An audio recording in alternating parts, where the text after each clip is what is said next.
Good evening, Kasia. Good evening, Bart. Hi. Good evening, all our joiners, watchers, listeners. Welcome to the New Ways of Working series. For those who are here for the first time, we're meeting on a bi-weekly basis every second Wednesday at 8 p.m. Central European Time. So if you like the series which we're doing here, please, on YouTube, there is a channel, please subscribe, then you will get notifications about the new content. Today with Kasia, we are jointly gonna tackle the topic of the motivation. For me, motivation basically is something that drives me to work, and this is quite of passion because I believe that if you work somewhere, you should be able to also work with passion, and this is what basically motivates me. This is some kind of reason why I'm behaving in certain way. I think you said it very nicely. So you described it actually nearly as a definition, I would say. Because if you look at the word to motivate as a verb, or if you look into the noun motivation, it's coming from the Latin word movere, so to move. Yeah, So to actually, move. it's to move someone to act, right? That's what means motivation. Yeah. And then the question comes actually, and that's a main point here. Are we actually able to motivate anyone? If you are, I believe that we are. It all depends how well you know your people that you work with, basically, Okay. because people are, as you know, people are different, and not the same motivator work on the same another person. So basically, by knowing your personality within your team, this is something that you can actually find out what is the need for someone to work with you, or actually to work. I remember I had like person in my team, it was a few years ago, that she wasn't motivated by any reward or any money. I had like a conversation with her, and I said, look, so can you tell me what is the most important for you? Why are you actually coming to work? Right. What drives you to come to work? And she said, my kids. So this is when I find out that what is the motivator for her. And every time when we had conversation, like one-to-one, weekly one-to-one or whatever, I never ever talk about money. I always said, look, if you would like to send your children to study to uni, you need to earn, and to do it, you need to do this and this. And this is how we actually operate for a long, long time. For her, it was to explain what impact will be for future on her children. What you're saying is actually, and this is coming back to this kind of definition of motivation. What you're saying is that with how you acted with her, you created conditions and environment in which she became motivated, right? Because it's like with an example of if you say a joke and then you want someone to even give a smile. Actually, with this example, what you're doing, you're saying a joke, and you don't have influence if the other person will smile. Yeah. So the joke is kind of the environment you create, but it's a decision of the person if the person will smile or not, right? So at the end, thinking around this, we as leaders in the organizations, we can create an environment. Again, that's what we also said in the last live, that you need to understand your people and make certain environment, right? Our series called New Way of Working. So what was the old way? Maybe we can mention a few. That what was the precursor for the motivation at all, when. So then we will need to get to 1911, I believe, and Frederick Taylor. That was the time where there was first factories, first factory lines, time of specialization, time of people performing repetitive work, right? So what he found out, two things. First, he was observing what is happening in a factory and choosing the best employee that performs the best. And then he was copying this to other employees. So asking them actually to do the work the same way, the most efficient way. And then what he came into conclusion is the more you do and work, the more money you get. It was fully external reward oriented. Yeah, so old way, yeah. We know now it's not working like that. We exactly know that now it doesn't work. And why? Because this was for the repetitive work in a simple process. Yeah. If we talk about the knowledge workers, the workers that work in a big organization, small organizations, and we're talking about innovation, right? We cannot actually apply the same model here. That was just the beginning. So then we had Maslow. I believe it was 1943, something like this, the pyramid. I believe our listeners here might remember this one where we talk about we have certain needs and we have the basic needs, like we're talking here about the shelter, the security need. Only when this is somehow covered, then you can move step forward and go up and up to the need of development, appreciation, all of those. So this is a pyramid, and this is what Maslow was saying. Just an anecdote. What I heard lately about the Maslow pyramid, that we need to enhance by one more level, and this is the basic level. And the basic level nowadays is called Wi-Fi.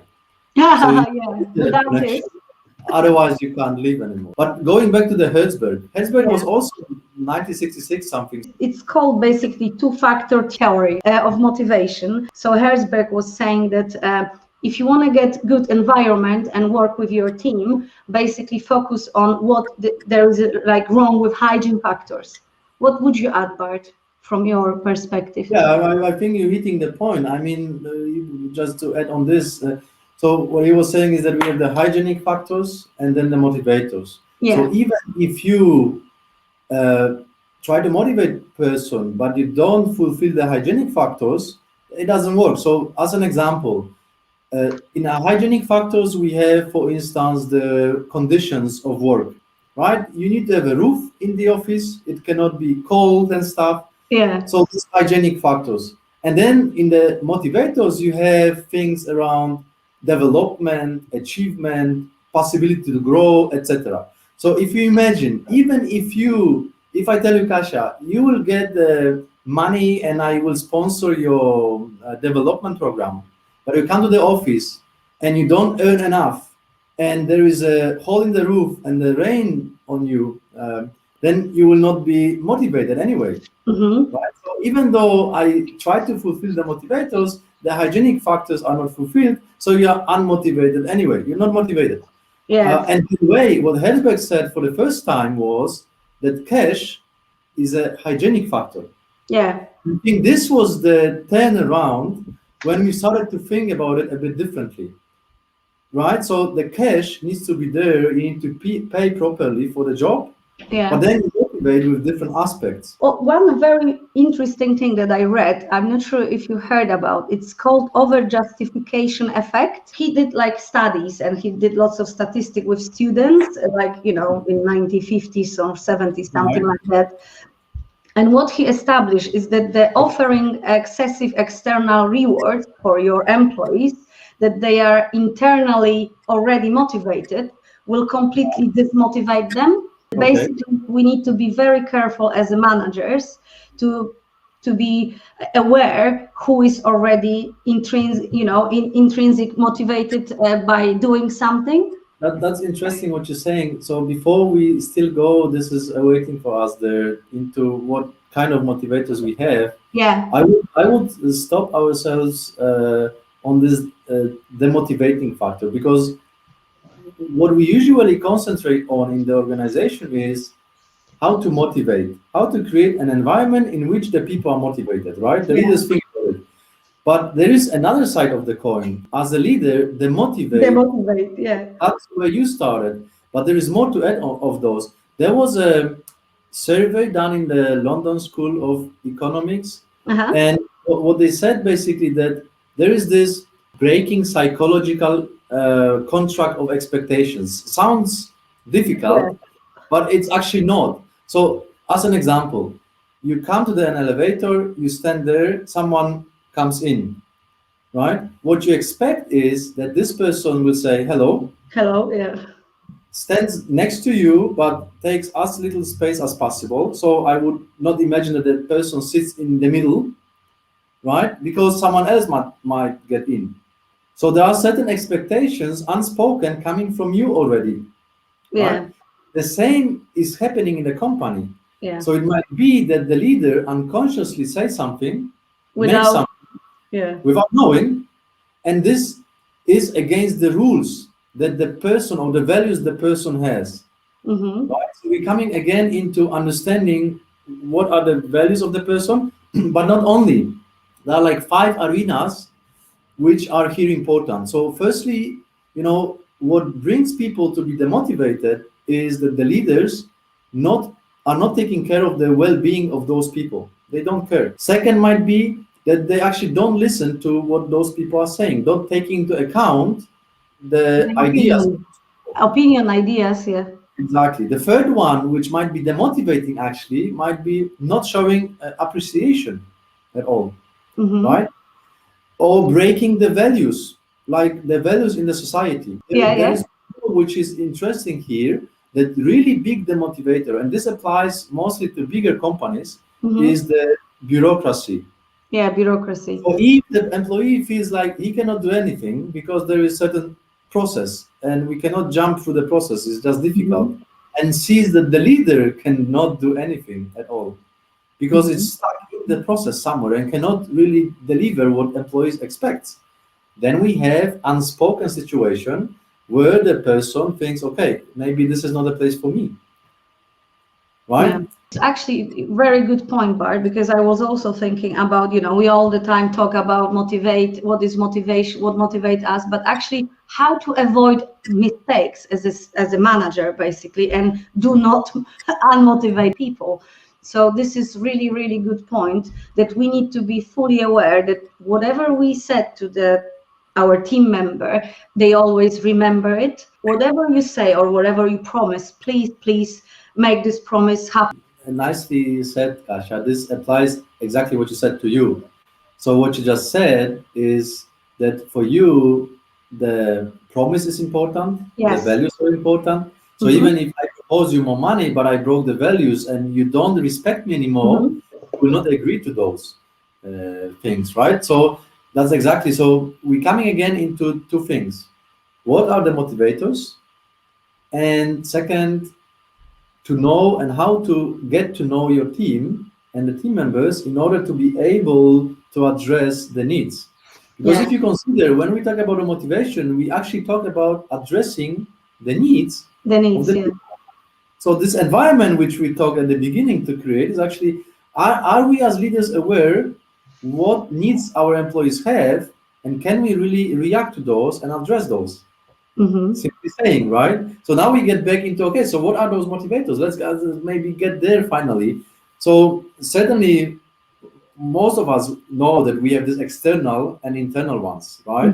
External motivator might be reward for doing something. When someone is not willing to do something, you actually trying to help him do it and by rewarding. So it could be money, it could be a voucher, we could go somewhere together, we could go to the cinema or something like that. So the external ones are the ones, as you said, like kind of financial rewards, other rewards that make us, as you name it, pushing us, you're helping the person to basically complete the goal or the task or whatever, just what you ask. So it's, I will do it because I have to do it at the end.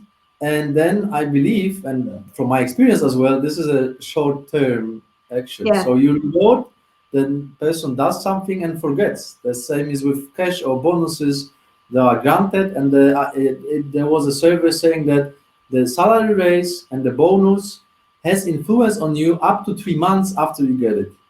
Then you come for more because I did the task. And how about there are statistics that if you work with your team and they are really like engaged and they loyal to you, as long as there is a good atmosphere and all the different motivators are met, people won't change job till you will offer them like twice more atmosphere.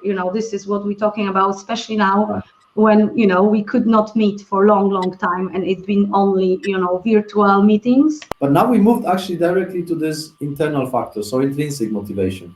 This could be like a question to the person that you work with, that actually asking what drives you to motivate you, basically just I'm not sure, if people, the managers, they're actually asking the team to say. When you ask the leaders, how do you lead your team? They say, yeah, like, what are you asking? Like, normal way, Yeah. And I believe, and this we're coming back to this educational topic of the leaders. So, yeah, leaders need to understand that this needs to be asked. They need to be told that you need to ask about it. There is this idea to put this into the game, actually. There is this idea of Management 3.0 by Jürgen Appello, where he says, okay, how about you bring your team, and of course, there are he defines around 10 intrinsic motivators, and you print it in the form of cards, and you play with your team. And then everyone shows from the cards, like which one is higher, means I think this is, my motivation. And then you have a discussion around this. And then the whole team learns, this is a team exercise, what motivates other people. And it's a great source of information for the leader as well. And the leader plays the game as well. And then we come into this trust situation, like from Patrick Lencioni and 5 Dysfunctions, saying if you want to get trust in your team, the leader goes first, and the leader needs to also show vulnerability. So this is a great example of how you can treat discussion about motivation in a team. But then we need to first talk about, so what are those intrinsic motivators? Because we didn't say. We said that what are the external ones, the cash or rewards, but then we have the internal ones. So how would you define those? I think for internal within the company, I believe that if you've noticed that someone is really good in one subject or in one topic, or it's doing a project well, he should be like awarded in front of the whole team, saying, look, this person done this. So basically praise them. I know that from time to time, if there is a nice project going around, some managers will not say who done the project. They might say that we did this and take the whole achievement on his shoulders. But for me, I think this would be the one of the intrinsic motivator. If someone would praise me that I did something well, I will do it again, because I would like to get another praise in front of people. So that's one of many, because there are many more. We can talk about, of course, some people are motivated. We call it, for instance, mastery. So they want to develop in the organization. Some are motivated through the status. So what kind of position they have in the organization. Some others are motivated by power. So as we're talking, we have quite a lot of intrinsic motivators, and most of them to fulfill doesn't cost the company or the leader much. But at the end, how it needs to start, first we need to recognize who we have in the team, what kind of motivators attract them, and then act accordingly. So if we have a person that says, yeah, for me important is status, I want to have good position, I want to earn the position, but I want to have it on proper level, and I'm keen to work to get this position, then how we can react in a company? We can basically create a system for promotions, career paths. This is what And this if you consider, if we have a company of 1,000 people, we are not able to motivate everyone individually. We need to work on a system level. So if we know that in the teams we have people, for them important is a mastery, so they want to develop, then what we need to do is create a development paths, right? If we have people who are oriented on values, as you mentioned, and goals, then we should look into the mission and vision, and we should consider maybe we should take on board objective key results as a tool. So then we set up goals and we cascade them, and then the people who are motivated through understanding what is expected from me and what is the direction we're going are satisfied, because now I understand why we're doing it. So grabbing the business context here. But for me, motivating and creating this environment is on 2 levels actually. So the system level, so we know we play the game with the team, we try to create a system, but then we also have the individual level, which can be done to a certain extent. So a CIO, CEO cannot go to every employee, No. but the direct leader can work with this. What is that? That is, for instance, the professional feedback. When we consider, again, for me, the cash factor, the money factor is a hygienic factor. I Yeah. wouldn't put it into the topic of a motivator. You need to earn enough to concentrate on the content of your work. If you don't earn enough, you will think about, I want to earn more. More. I will not change job.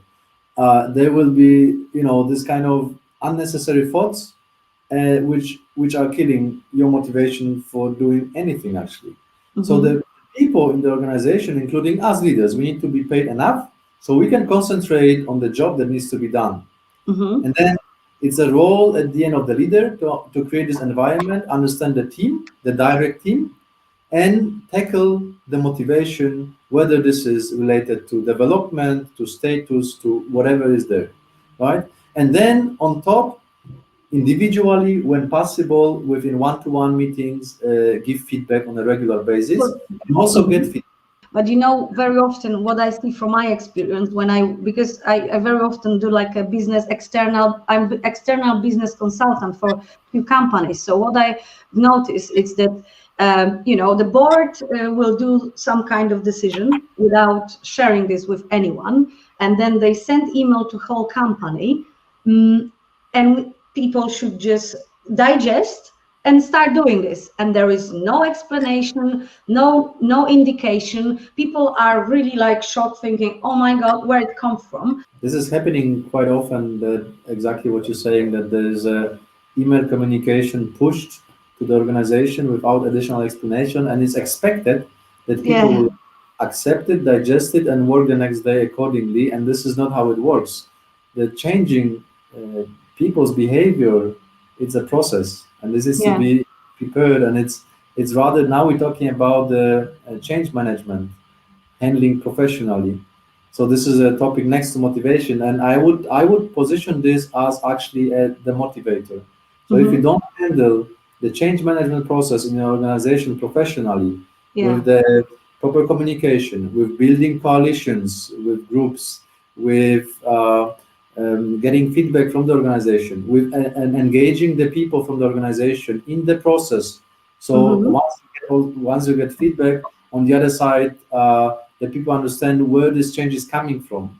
Not connecting vision and changing mission to the goals. If this is all not happening, for me, this is a signal of the bad change management in the organization, and for me, this is a demotivating factor. So again, for me, this is kind of hygienic factor. If this change management process. So I can have a good salary, I can have a great development nice office, but I don't understand the management decisions, and I what's believe happening, and I believe I'm hurt by them. By the way, no one asked me if I wanted this change, and by the way, it is not about taking into consideration every voice of 1,000 people and doing what they want, because then we will have 1,000 decisions. Just give them chance to talk. This is talk, consider, and maybe some of those thoughts are great. This is this is what I always said, that people, they're, whatever you will ask, if you've got any project to do, just always ask your team, how would they do it? Maybe, they don't gonna do it exactly like you would like to do it, but they will find good way. Now we're hitting actually more around the culture of sorry. No, that's absolutely appropriate here. In IT, I don't want to go much into IT, but as an example here, we had a big issue, and it's also happening now in the organizations, that when you have knowledge workers, architects, experts in certain topics, then you have a leader who comes and say, do this and that. It doesn't work, because the leader is not that much expert as the expert, and doesn't have a clue. The leaders are generalists, and the experts are supposed to do the work. So how we trying to solve it in IT is to create a cross-functional teams consisting of various experts working on the product, service, end-to-end, right? So having all the possible competences there. Then we have a role of the product owner who says what needs to be done, and it's interface to the customer, but not how it needs to be done, because how it needs to be done, the team knows better than the leader.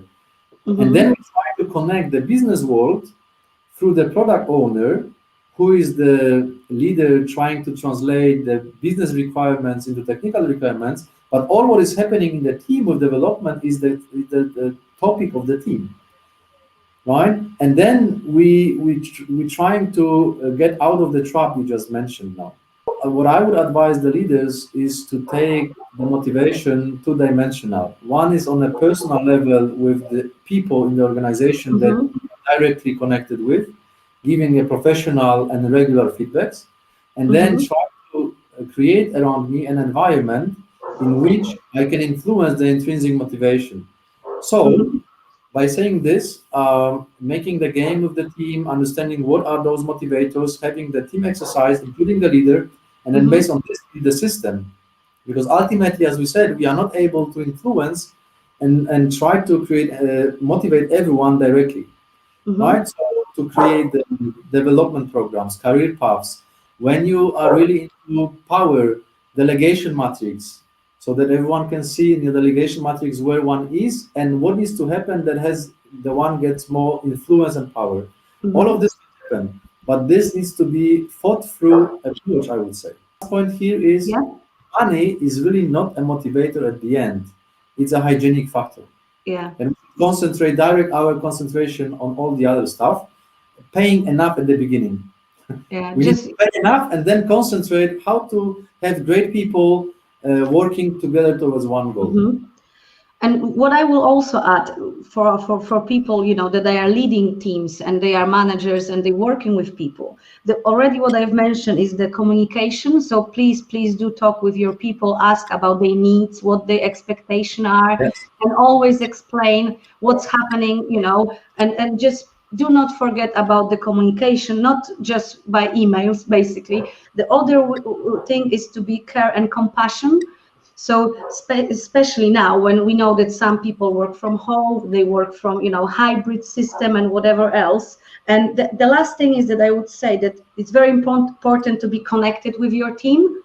So not only on, you know, on the phone, and it should be like everyone is using now Zoom and different like Teams and whatever else. Just be there for them. Well said, Kasia. So to sum up, yeah, sorry. great talks today. For those who join us for the first time, please remember that this is happening bi-weekly on every second Wednesday, 8 p.m. Central European time. And we have great discussions around new ways of working. So we count on your attendance. If you like the movies we're generating here and the content, please also subscribe to our YouTube channel. And I hope to see you in 2 weeks' time. We will certainly tackle one of the other important topics from the area of the new ways of working. Have a good evening. Thank you for today. Take care. Bye-bye. Bye.